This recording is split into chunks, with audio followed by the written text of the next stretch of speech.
Alright, so based on where we stopped last, we're continuing with building your packages and presenting your event services in such a way that is acceptable, quote and unquote, and you can how can we monetize these things basically. That's the essence of this particular video.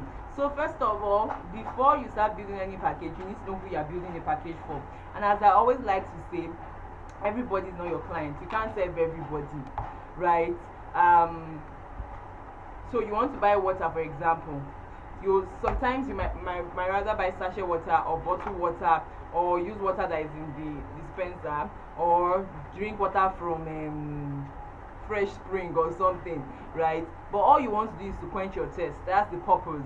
But it's not everybody that will buy, like, will drink water from the same source, if you get what I mean. So same thing, you understanding your target audience, your clients. It's not everybody that you serve. So you say that you want to plan events. That's wonderful. That's fantastic. What kind of events do you want to do? Social events, corporate events, special events, or you want to start out, trying your hands on all these things, which is fine before you find your foot somewhere, which is absolutely good as well. However, it is important that you know who you're serving. Right? So yeah, everybody is not your client. You can't serve everybody. You can't please everybody. So the earlier you know that, the better. So if you're saying like, okay, you want to plan social events, which is fantastic as well. What kind of social events do you want to do? Birthdays, weddings, funerals. I mean, I have some colleagues that will tell you that they would rather one type of event than another, maybe because of the experiences that they've had planning a type of event, right? Personally, I'd rather weddings anytime, any day. Because once you can get a hang on weddings, I feel like you can get a hang on any other type of events that you have. Excuse me, please. Alright, so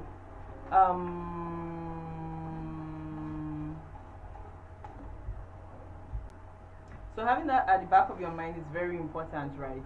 And it helps you narrow down your expectations. So you begin to ask yourself, you begin to do your customer profiling. You begin to ask yourself questions like, what type of clients do I want to attract? What do they do? What do they spend money on? What's their spending habit like? What's their lifestyle like? That will help you to be able to think like them and be able to attract them. So you say that you want to go into kiddies party, for example. Your target clients, yes, you're doing events for children, but it's not the children that will pay for your services, right? It's their parents. However, you can get the children to make their parents pay.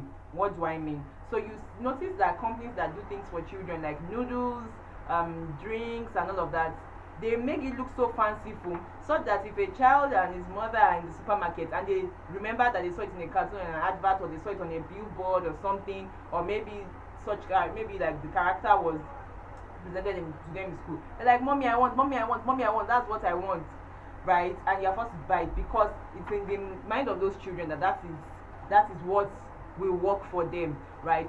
So if you say you want to go into kiddies party, you want to do things, you want to go to where children are. There are schools, there are daycare, maybe churches, maybe they have picnics, maybe you want to have like for starters, you want to have like a children's party where you say that some children from this particular organization should come together and you organize parties, and then you have pictures from that party and you let us know that, okay, you're into kiddies party. Then you need to let us know that you can take care of our children and will not be worried, right? So we need to see that our children are fine. Now, where do you find the clients? You find the parents watching what their children are watching on such channels. You find them maybe in bookstores. So maybe you write a book and to catch the children's attention, or you have like a kiddies photographer that you collaborate with and you do a shoot with. And then it's in the mind of the mother that, oh, if this woman plans my daughter's birthday party, it's going to be interesting, it's going to be fun, and my child is safe, right? So you want to do your customer profiling right. Like I said, where do your clients spend money on? Where do you find them? Where do you find them physically and offline? So you want to go into wedding planning, right? Who are your target audience? Is it the couple? Is it the bride? Because the way bride think is different from the way groom think. Is it the groom? Is it the parents? Or is it even the friends of the couple? There are some friends that like they can influence their friend's decision. They're like, oh my guy, don't use that particular MC, don't use that particular DJ because they attended a party and it was boring. Or they're like, you have to use this person. I know maybe when more than one person is already talking about that brand. They're like, okay, let's check this out, right? So your target audience may be people between a particular age bracket, people doing maybe some certain things. So where do you find such people? Online. Online, you find them on Instagram, you find them on Twitter. You might not really find them on Facebook, right? You find some of them on LinkedIn as well because they are working in corporate organizations. And you find them, where do you find them on Instagram? You find them on some pages, like all these Godwin pages, pages that feature weddings, pages that talk about current things that affect youth generally, that maybe you have skills, you have things that make people engage, people have conversations. You find them there. You find them offline, in offices, they go to clubs, they go for parties. Now these days, going for weddings is more like a social activity. Like there's a purpose for going to network, to meet new prospective business partners, life partners, friend partner, whatever, hangouts. So you need to understand this before you decide on what you want to do or who you want to serve. Now, choosing our building our packages depending on who you finally decide to attract. It's important that we've listed like services that you can offer in categorizing our clients into like 4 major categories. So if for example you say you want to attract premium clients, you have to look premium, you have to look the part. You know that it doesn't matter. Well, in some quarters it matters. In some quarters it matters the type of phone you use. Now I'm not saying you should put yourself under pressure, but let's assume now you are coming for a meeting, for a client meeting, and then you are light from a bike and your hair is scattered, you're sweating, you're sticky, everything, you wore bedroom slippers or you wore like you're just looking scruffy, and you entered the room and like, oh, I'm so sorry, they're like, it's fine, and you now start discussing and they ask, so how much? And you say, I want to charge 500,000 naira.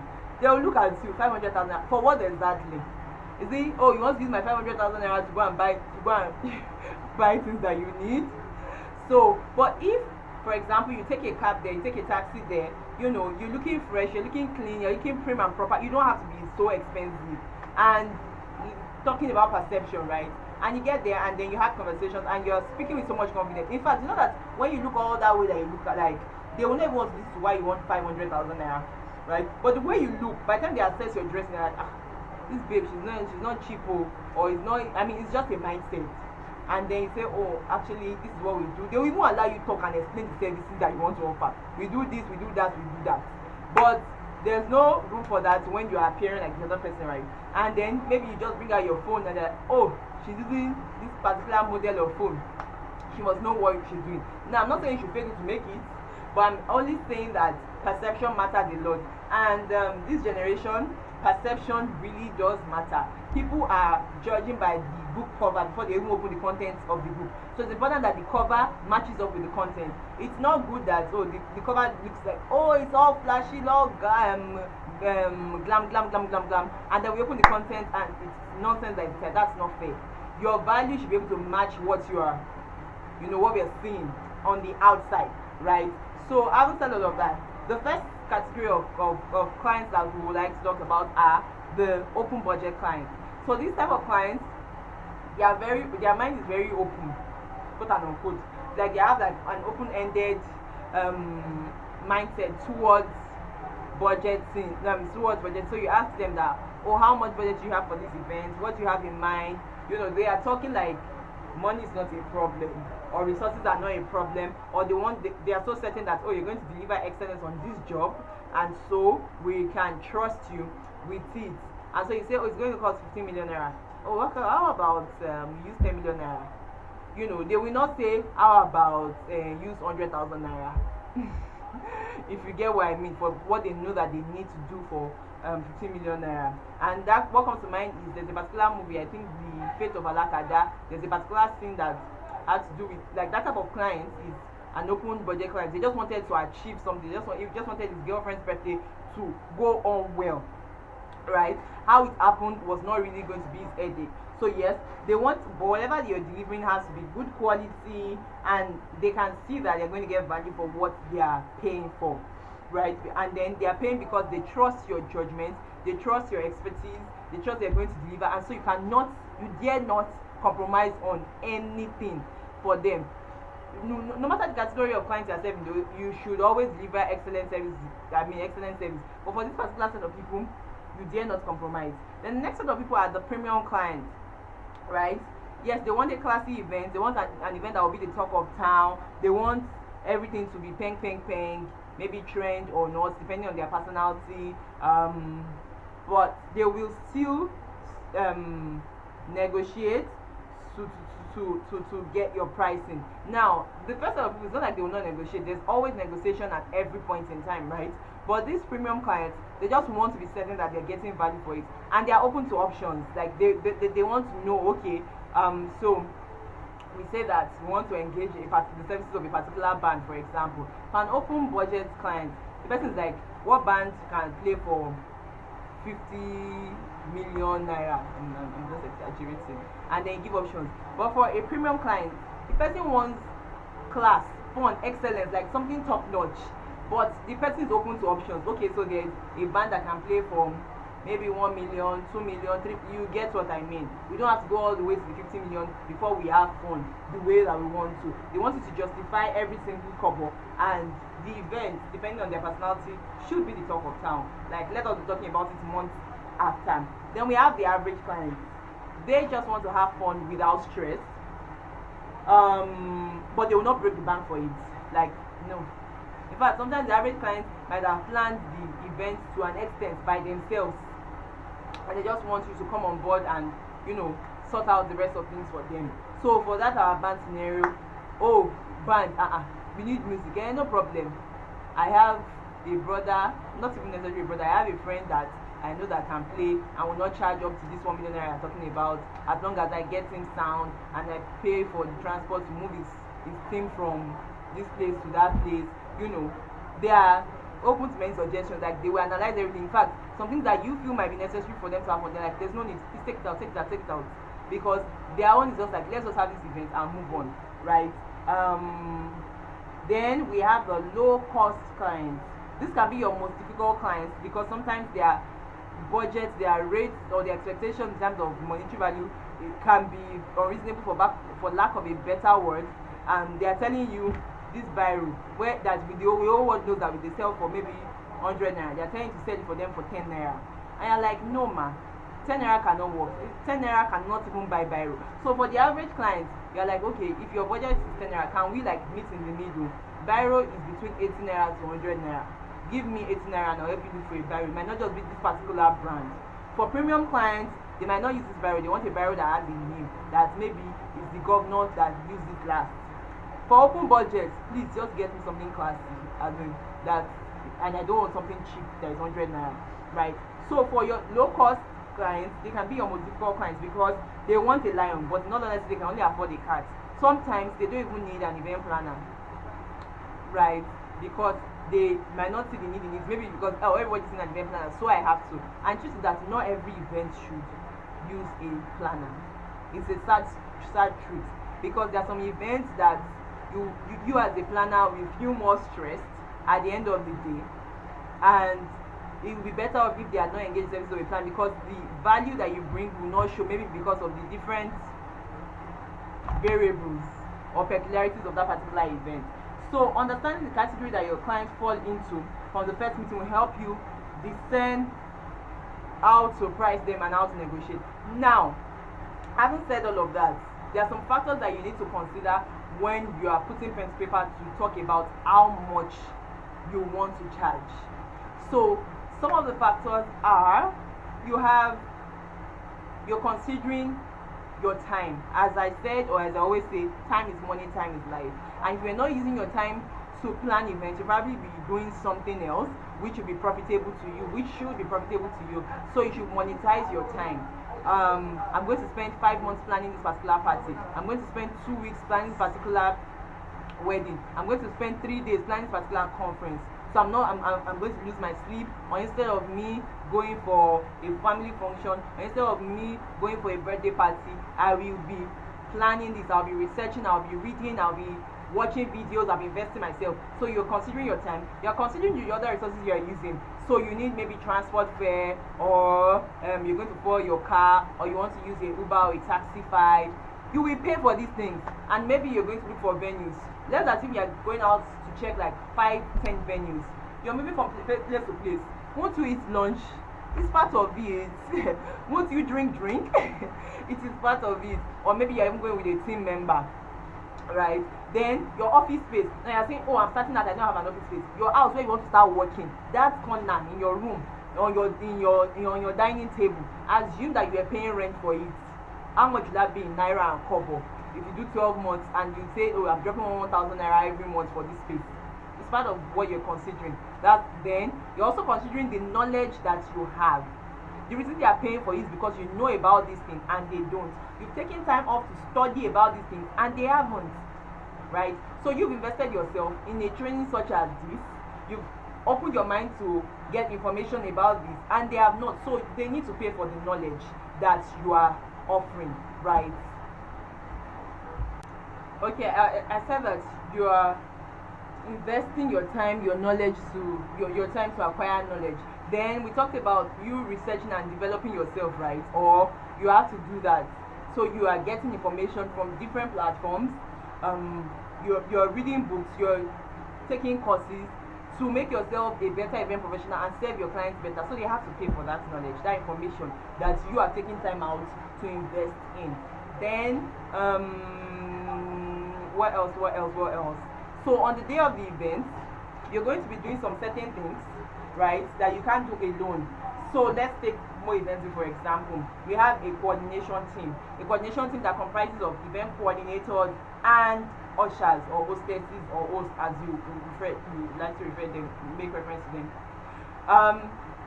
These people are going to be paid. They are not going to be working for free. Even if they are doing volunteering, let's say you all are starting out together, you should at least give them a token, transport fare. Thank you for coming to the venue, for leaving your house and coming here. Take this 1,000 naira and use it to buy coke on the way, right? So you are paying for that as well. You are paying for the services of those people, the work they are going to be rendering for you on that day. Then, depending on what you want to do, you could combine. We'll talk about that in Carving a Niche. You could combine some other services with what you do. So let's say you do Ashwebi packaging, or like you help people with doing Ashwebi. That's like the traditional uniform that I said. So you want to include market runs, market errands, personal shopping, what else? Like different things, right? To what you do in your packaging. Then maybe you want to say, okay, crowd control bouncers.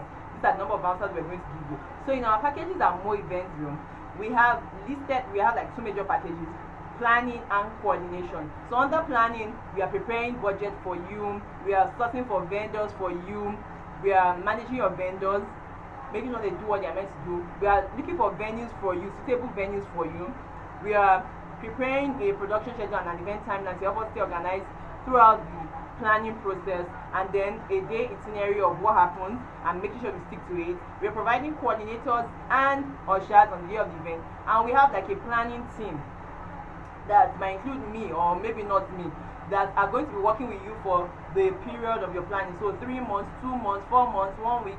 So those people, they're going to be showing up for your meetings virtually, right? So you want to put into consideration that you're charging for that. Then what other thing do we do? Idea consultation and team development. You know, we said consultation, you have to pay for it. So you're paying for that as well. That's listed as part of our services. Then sometimes we do like some of branding. So you could include that. Maybe you want to do logo, you want to do menu cards, you want to give bouncers, you want to include bouncers or some other vendors to your packages. Now, when you're creating your packages, having figured out all these factors and monetizing it, you then leave room for negotiation, because there should be room for negotiation. It's a service. It's not like, oh, this viral, it's 100 naira and it's 100 naira home, because we know it's 100 naira all over the world. Because it's a service you're rendering. What you call 100 naira, another event planner can call it 200 naira, another event planner can call it 1,000 naira, depending on the factors they have put into consideration. Maybe they've been in the industry for 10, 15 years, and you are just starting out, a month old. You get. So you leave room for negotiation, and this is how I like to say it. So you say that, and when you're leaving room for negotiation, let it be reasonable. So you say that, oh, we're going to be charging 1,000 naira as an event company. Now, when you're writing you've listed out all the services that you want to offer, you then say that okay, 2,000 naira. Now a prospective client will slash that price into half and maybe add some money, say, oh, 2,000 naira, my budget actually is 400 naira. And like, so you know when you says 400, you know what category of clients you fall into, right? 400 naira, like 400 can work. Actually, I understand your budget, but our pricing is not based on your budget. Our pricing is based on the deliverables, like the scope of work to be done. We understand you are working with a budget, which is perfect, but that does not mean we are pricing based on what you can afford. We are pricing based on the service we are giving you, and you will not want us to compromise on service delivery because of budget. So you say that okay, 40 naira, I'm sorry, 400 naira, 400 naira cannot work. Our price is 1,000 naira. What we can do for you, we can push like 800. Now remember that in your mind, you know the particular price range. So let's say that what that can, I mean, you said, sorry, you said 2,000 rather. So, and we know it's 1,000 naira that you need. Yeah, 400 cannot work. The best you can do is 1,500. Oh no, this, that. Let's do 800. Ah, no, my sister. This, that. Let's do one, two. No.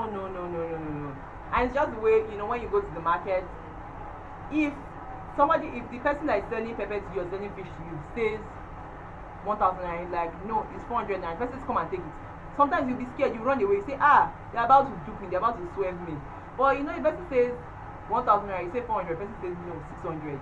You're like, okay, the pricing is around that, maybe 700, you know, that kind of thing. So you want to leave room for negotiation when you are doing your pricing, right? So what you're going to do for me, maybe you will pause this video, is that you will draw out like your packages for me. You do like 2 major packages, and then you could give your packages fanciful names just to show that you are touche. The other package that we have is just coordination, which means that you, as a client, you've sorted out all that you need to, right? You just want professionals to ensure that everything goes on as planned on the day of the event. So for coordination, we come on board a month to the event, knowing fully well that you are sorted out everything, and we just need to keep tabs with who you are communicating, you've been communicating with, right? We'll talk about that extensively when we're talking about event coordination. So we charge for that separately. The pricing for that is obviously lesser than full planning because you don't expend as much time, and you don't use as much resources, right? So given that, give or take, we usually say that then yes, we have like terms and conditions for the payment. So we say that okay, if you make this payment between now and now, that's fine. But if after, let's say we give you an invoice now, and then you're coming back like 5 months later, I want that same price to count, it won't, because there might have been inflation, things will have changed. We would have also done better to ourselves. The value that I have right now is not what I intend to have in the next 2 years. In fact, in the next 6 months, right? Meanwhile, in that next 6 months, what is the information that I have that I'm using to plan your event? If you get what I mean, I won't say, oh, when you reached out to me 6 months ago, this is what I knew, and so that's what I'm practicing with your event. No way, right? So yeah, that's all about building your packages. I hope that is clear. I'm happy to answer any questions that come with that. Now we move on to the event experience. So I always like to say that people never forget how you make them feel. They might forget what you say, they might forget how you said it, they might forget where you even said it, but how you make them feel, they never forget. And I don't know if you've ever had any bad experience before and you're like, never ever, I'm never going to greet that woman again, I'm never going to talk to that person again, I'll just avoid this person, or I'll make sure that my conversation with this person does not pass LOI, so this person doesn't hurt my feelings. People are emotional. Like, people are moved by their emotions. Like I said before, we buy because of our emotions, not necessarily because we feel the need. Have you ever bought something before that it was not necessary? It was later that you realized. But you know, the person has cajoled you, massage your ego, find sister, find brother, see the way you are glowing, you should glow more, buy this thing, it's going to be very good for you, and you're feeling shy, and you're like, how much? It's just 500 naira. In your mind you're like, is it 500 naira I cannot pay? And you make that purchase. So yeah, people never forget how you make them feel. Very important. And 3 major things when you're planning events is that, like, during every event stage, you have the event experience, you have the expectation. Now, okay, this is the part where I use my board.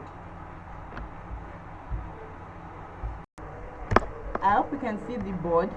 So when your expectations, you have your expectations and your experience.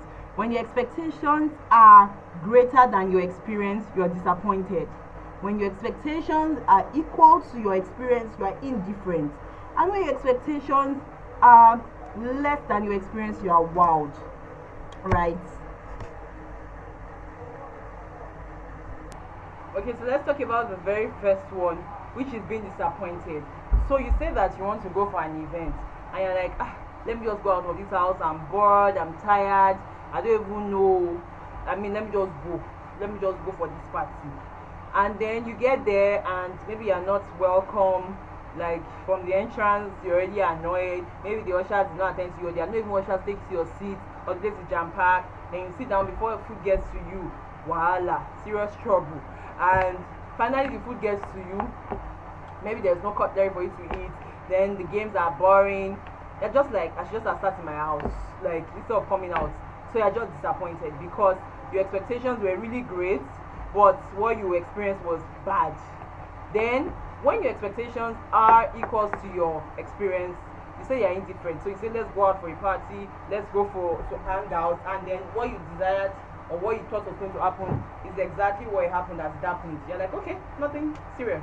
Now, when your expectations are less than your experience, you say that, okay, let's just go for going sake, and then you get there. From the entrance, you're treated like a princess, even if you do not, you're a party crasher, like you went to a friend, which is not supposed to be, but you went to a friend, and then you feel welcome. You're taken to a seat, you are given like a menu card. You're treated like a princess or a king that you are. You have fun at the party, you meet people. In fact, let's even say that you are selling, maybe you have like some product that you're selling, you're able to network people and get clients there. Then you play games that are memorable, you remember, you're laughing, you take pictures, you have backgrounds to take pictures and all of that. You are like, wow, wow, wow, wow. I wasn't expecting it to be this sweet, to be this pain, right? So you say you're wowed. And at all times, before, during, and after the planning process, we want our guests, we want our clients to be wowed. That's the type of experience we want to always give our clients with. So that even if you fall short of that standard, you are not going to make them disappointed. You're not making them do their face like of being indifferent. You're making them like smile. They're like, I remember one party. I remember where I ate this and ate that. I remember that particular planner. She's very polite. She's friendly. She even got us good deals. She saved us from a scammer. You're getting like positive reviews because you made them have a great time. So you have to observe what influences your guests and your clients' pattern and what they generally enjoy doing on a daily basis, as we said, because that's what will make them be wowed. So you can't say that you're planning a party for an elderly person, 70, 80, 90, and then you're choosing a venue that they have to climb like 5 stairs. Who is going to attend? In your mind, or you're attending them to play one particular game, they won't be responsive. So you need to take into cognizance the type of clients that you're working with or type of guests that you're expecting. So some generic behavior for millennials, Generation Z, is tech savvy, as we said. They want to know what's happening, like what exactly is going on. Then receptive to new ideas. They're very receptive to new ideas. Oh, this is what is happening right here. This is what is trending. This is what will make me have fun. Everybody's doing this. Let me do this as well. And they're quite expressive. That's why if you misbehave as an event professional, you're already on Twitter, you're already on the street of Instagram, being dragged by your wig, literally. And so when you're dealing with clients, you need to pay attention to making use of innovative ideas, like innovative technology. So this is where your skill as being a creative and innovative person comes to play. So you see that there are things like wedding websites, there are applications that you can use for registering for events. You can scan your IV instead of like punching holes into access cards.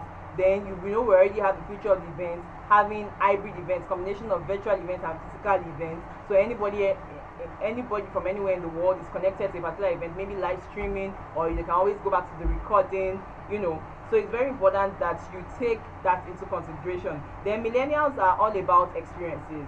So you want to have like maybe guest books at your event, like where people write out their wishes. The guest book could be like a picture frame like where you write out your wishes with a marker board, or maybe a book that the couple gets to look at later on, or you have sticky notes, random sticky notes, or you make them write things in a small paper and then roll it in like a gratitude jar. What are you grateful for? Maybe this is someone's 25th birthday. What are you grateful for turning 25? Or what are you grateful for knowing the celebrants? I mean, what have you known the celebrant for? That kind of thing. Then personalized name tags. So maybe on each seat you have the names of the bridal party, at least to sit to secure that particular seat for them, because sometimes it can be very stressful and difficult, especially for cases where the clients have gotten their venue ahead of time and then they have a guest search and you as planner you're not aware and you want to preserve some seats for like some friends. So if you write the names of all the people on the bridal party on the seat, I don't think, and they're like maybe like 2 tables, each person's name, you tie it in a very nice way, or you put like the names in front with a lovely note, a customized note. That's very thoughtful, that's personalized, and I don't think anybody will go and sit down there like that. So yeah, and any form of customized feeling, all the things can add up to the experience. And the truth is that experiences are beyond food and drink. Food and drinks are part of it. So you say you're having a traditional wedding ceremony. What stops you from having gari and fish? What stops you from having like local dishes, palm wine? What stops you from having like boli and fish? What stops you from having people eat from like leaves and then use spoon? Or maybe you have like menu cards done in the written like in the dialect of the traditional wedding that you're planning. I mean, that's where your creativity comes into play as an event professional. Then you can maybe put activity cards on the table and then you tell people to play like a puzzle and the MC announce who has the answer to this. Or like some experience, there's one experience that we created. So it was a love themed, like a romantic themed wedding, and we wrote random love notes and we put inside a jar and we passed, like we made people pick it, and you know they read and we saw the expressions and everybody's like so sweet, so thoughtful. I mean, why want to be sweet and thoughtful? It's a love wedding, like we call it love. So we have to share love, we have to show love. And those things are thoughtful. Like those things are, I mean, they're tiny but they're thoughtful. So you see a note like you are loved, or we are thinking about you, or you look good, or you are doing well, or smile jaw, things like that. They feel personalized. Some people kept it, some people did not know the camera was on them. They were doing ad boy. Someone guy that kept it inside this when I was watching the video, inside his pocket. Or maybe like things that will require interaction. So you have like a picnic, so you can have like games, right? That will engage people, so that people are not just pressing their phone as they always do. They are interacting, communicating, solving puzzles together, doing things that will tax their mind. Which we've established that networking is a plus for millennials, as we now understand that networking is a currency. Remember I said that relationships are currencies, and so relationship that you build from this networking platform is very, very important. Then you could also add an incentive. So as a culture, we usually either create an experience for our clients or we give them gifts, like thoughtful gifts, or we do both, depending. That's for full planning, right? It's also part of creating an experience. So millennials also like to be involved in the details of their event planning. So we usually have like a WhatsApp chat room where we have meetings from time to time, periodic meetings, and update them on what we are planning. So we are not just doing everything by ourselves and then assuming that they will like whatever ideas we are bringing. We are ensuring that we are carrying them along step by step. This is what we are doing, this is what we are not doing. What do you think? What do you want? What do you suggest? You know, it's their event after all. So it's very important that you take that cognizance as part of the experiences that you create. Some clients like you to visit them, like our physical visit. So for like the elderly people, you can't tell them, oh, be coming to my office, man, be coming to my office, sir. You will go and meet them. Where can I meet you? Where can we meet you? Should we come to the house? Should we come to the office? Of course, for security reasons, you might want to go with somebody else, or you want to go to an open space, or if they don't mind coming to your office, that's absolutely fine. But you just have to like find a balance to it. Then yeah, I said that part of experience that we create is engaging the audience in games. Even in serious events, engaging in games like little light games still works. Like events for people that even elderly, you know, do things that will make them take them way back. Oh, this particular couple that are doing their 25th wedding anniversary, what was their wedding day like? What was their wedding color? You know, they were some of their friends that were there way back. What would they rather do, eat out or eat in? drive or drive to the junction of their house or walk to the junction of their house, exercise or do this, tea or beverage. You want to do one things like that just to make people get engaged. um, and the truth is that studies have shown that 5 out of every 6 millennials connect with companies on social media. Like you have a presence on social media, people are able to connect with you well. So if your target audience, as we said, we talked about people that you want to save. You say that, oh, it's the elderly people, so weddings, maybe you want to target the parents. They are on Facebook, they are sending broadcasts on WhatsApp. Anything you say to them, yes, my daughter, I think so. Especially when they've been able to confirm from like a couple of their colleagues or friends. So yeah, that's that about creating experiences. You want to create unforgettable experiences for your clients, even from the conversation, studying their personality. Oh, so the way we create experiences, okay, these people they like this, these people they gravitate towards that. So the gift we give you will be towards that. I remember that when we started out, we used to give a particular gift, and we used to give throw pillows, customized throw pillows. But we observed and realized that most of our clients are not based in Nigeria. So whenever they are traveling, that throw pillow is excess luggage, and they rather put other stuff than put that. So they will leave it at the airport, and the gift thoughtfulness has been defeated, the purpose has been defeated.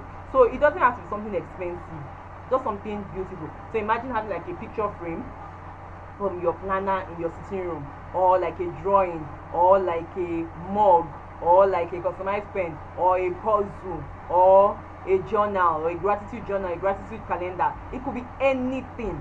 Anything. You could give it to the couple, you could give it to the parents, you could do it at the event, it could be anything. Just maybe intentional about it, and you're not doing it because you want them to know that, oh, this is what money does. You are doing that because you want your brand to be known for delivering a beautiful, like unforgettable experiences, right? So that when we take pictures, when we do videos, we remember those moments for good. Now we move on to wedding planning. Planning a typical Naija wedding. It's not painful. It's not easy. So wedding planning has now become a big deal, right? And these days it's more about it takes like an entire village to plan a wedding. Is beyond the parents. Yes, we know they say their wedding, our marriage, like the parents' wedding, they're not planning it. We are just getting married. But people like to be involved in their planning processes these days. Like they are particular about their outfits, the colors, what type of venue, what kind of music, what will my friends feel like, how will my friends feel welcome, what's the after party like. That's why after party has been introduced. So it's important that you also see these things as a big deal. And we have established it takes a village to successfully plan an event. It involves many moving parts, right? Because people are now aware of the importance of capturing every moment, because that's what we count at the end of the day. Yes, the rice tasted good. Yes, the decor looked nice. But what I'll be looking at the end of the day after my wedding are the pictures. I might not remember what the rice even tasted like, if you get what I mean. So it's very important that paying attention to every event element is put into consideration. So that's why you will see that maybe a couple is that they're having their first dance and the bridesmaid brings out her phone and like, oh God, so sweet. This is that she has never seen people dance before. No, but it's the emotions behind it, right, that makes everybody full of smiles. So when you're planning a Nigeria wedding, there are some things you should take into cognizance. First of all, personalized details, right?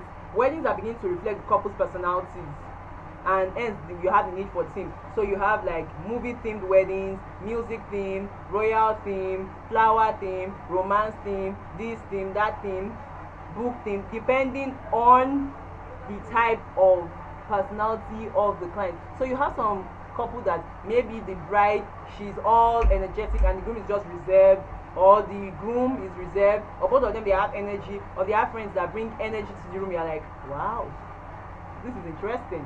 You need to observe that, and then making sure that their personality reflects through like every single thing. So what do I mean? You say that a couple they like vibes, like jai, and then the DJ is now playing music that is soft music. It doesn't tally. It's not like you are dulling them. They want to dance, they want to spray money, they want to vibe, they want to party till mama says it's okay, come and be going home, or they are reserved, they are conservative, but they want to have fun, and then you're now playing some songs that, hello. So every element, such like your vendor selection, your venue selection, type of ambience that you create, which is the next thing that we're moving on to, is very important. And then you should reflect in every detail. Your invitation card, menu card, let there be a theme, let there be like a theme. So you say you're doing music themed wedding, your cake can tell a story, having musical notes of when maybe the couple were when a boy was walking and a girl was following him. Then the next stage, the girl and the boy, they are standing in front of each other. That's a cake, oh, like 40 years. Then the boy and girl are standing in front of each other. Then they are sitting down at the table. Maybe the girl has accepted. Then they put a ring on it. Then the wedding, and you see music notes flying out of their head, or love flying out. You can communicate that to your baker. Your decoration will also reflect that with musical notes, black and white, right? Or having a keyboard or a piano, or you even have somebody that come and play a grand piano, or you make like a musician that they like or that they appreciate, if they can afford to come surprise them. That's also part of it, right? Then ambience. I said venue stylists are now finding ways to be creative about the outlook of their venue. You don't want a venue looking dull, and you know that it sets the tone for the day, like the way the venue looks like. Is it warm? Is it receptive? Are the colors cool? So we have something that we call color of the year. Is it in tandem with what we call the color for that particular year? Right. It's important to always switch up your setup in order to create a personalized experience. Colors, which is the next. Couples are getting more adventurous with their colors, mixing colors. Colors that traditionally not go together. You see that you're playing with it, and you're using your color wheel to get the best color. So you have burgundy, turquoise, emerald. You can see it in the elements of the event and the reception, even in the bridesmaid outfits, in their bouquet. You know, everything just being in sync. We are not saying that we should have a circus or a color riot, but at least let it be beautiful and colorful. Another thing that is becoming a big deal today are cakes. So you see cakes being suspended, or you see cake. I saw one recently. I'm like, wow, this is so beautiful. Like it was part of the decor, the way the cake was set up. Then, like as the cake was coming down, the DJ was playing soft music. You know, you have themed events too. Maybe a movie themed event, maybe a particular movie that both of them like watching together. So you reproduce some of the characters, right?